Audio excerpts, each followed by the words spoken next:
بسم اللہ الرحمن الرحیم۔ ناظرین السلام علیکم۔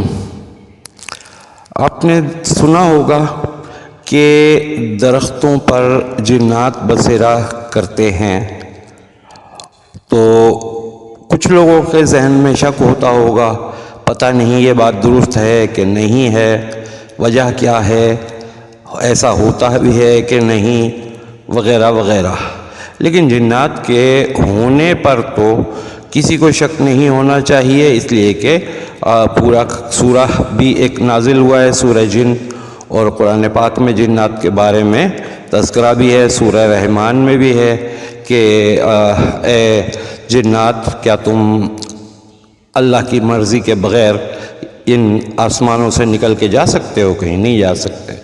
اچھا، تو بات یہ ہے کہ یہ جنات کا معاملہ اور درختوں کا، تو درختوں پر جنات واقعی ہوتے ہیں، اور وہ جب آرام کرتے ہیں تو وہ اپنے اپنے ٹھکانے پہ پہنچ جاتے ہیں، اور درجہ بدرجہ وہ اپنی اپنی شاخوں پر لٹک جاتے ہیں جا کے۔ اچھا، دوسری بات یہ تھی کہ جنات درختوں پر تو ہوتے ہی ہیں، لیکن آج میں آپ سے اس درخت کا ذکر کروں گا کہ جس درخت پر فرشتے ہوتے ہیں، اور یہ معصومین علیہم السلام کا فرمان بتا رہا ہوں میں۔ وہ پودا اگر خوش قسمتی سے آپ کے گھر میں نکل آئے تو آپ سمجھ لیجئے کہ آپ نے ایسا درخت لگایا ہے جس پر فرشتے موجود ہیں، بہت سارے ہیں۔ وہ کس چیز کا درخت ہے اور کتنی مفید چیز ہے، آپ نے سنا ہوگا، ہرمل کا نام سنا ہوگا۔ ہرمل، اس کو اسپند بھی کہتے ہیں، اس کو اسفند بھی کہتے ہیں، انگلش میں اس کو ہرملا کہتے ہیں۔ تو وہ جو دانے ہوتے ہیں جن کو کہ ہم خوشبو کے لیے، دھواں لگانے کے لیے، بخور کے لیے استعمال کرتے ہیں، وہ ہرملا سیڈ ہے، یعنی ہرمل۔ تو وہ اگر پودا اس کا اگ آئے، اس کا آپ کے علاقے کا موسم اگر اس کے سازگار ہو تو پودا نکل آتا ہے، وہی ہرمل لے کے اور آپ لگا دیجئے، اور جب وہ پودا نکلے گا تو معصوم علیہ السلام فرماتے ہیں کہ ہر پتے پر اللہ پاک 10 فرشتے متعین فرما دیتا ہے، اور وہ فرشتے ہر پتے پر 10 ہوتے ہیں، 10 فرشتے، ٹھیک، جب تک کہ وہ پتا سبز رہتا ہے۔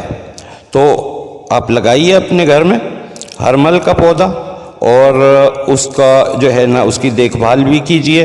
جہاں فرشتے ہوتے ہیں وہاں شیاطین نہیں آتے۔ اور ایک چیز اور، خاص طور پر جس جگہ پر زیادہ شور شرابہ ہوتا ہے نا، بہت تیز آواز میں قہقہے گونج رہے ہیں، کہیں کوئی ٹی وی چل رہا ہے یا ریکارڈنگ ہو رہی ہے، نہ جانے کیا کیا کچھ لوگ کر رہے ہوتے ہیں نا، تو یہ شور شرابہ ان کو ناگوار گزرتا ہے۔ اچھا جی، تو یہ ہے ہرمل کا پودا۔ اور دوسرا یہ کہ اس ہرمل کے دانے سے جب دھواں لگایا جاتا ہے گھر کو، تو شیاطین جنات سے اس گھر میں رکنا مشکل ہو جاتا ہے، اور وہ چھوڑ کر چلے جاتے ہیں۔ اگر اور یہ کہ وبائی امراض جب پھیلے ہوئے ہوتے ہیں، وبائی امراض، تو وہ ان سے بھی حفاظت ہوتی ہے، جراثیم اس کے وہ سب اس سے ختم ہو جاتے ہیں۔ تو گھر میں کم از کم ایک ہفتے میں 2 مرتبہ ضرور گھر میں دھواں اس کا لگا لینا چاہیے۔ ٹھیک ہے جی، یہ انفارمیٹیو ویڈیو تھی، انفارمیشن تھی، تو مجھے آپ کو پہنچانا تھا۔ یہ ہے ٹری آف اینجلز، فرشتوں کا درخت۔ آپ سے اجازت چاہتے ہیں، ہماری ویڈیو کو، ہمارے پیغام کو ثواب جاریہ سمجھتے ہوئے آگے ضرور شیئر کیجیے گا، اس لیے کہ اچھی بات پھیلانا صدقہ جاریہ ہے، اور چینل کو سبسکرائب اور لائک ضرور کر لیجیے گا۔ السلام علیکم، یا علی مدد، اللہ حافظ۔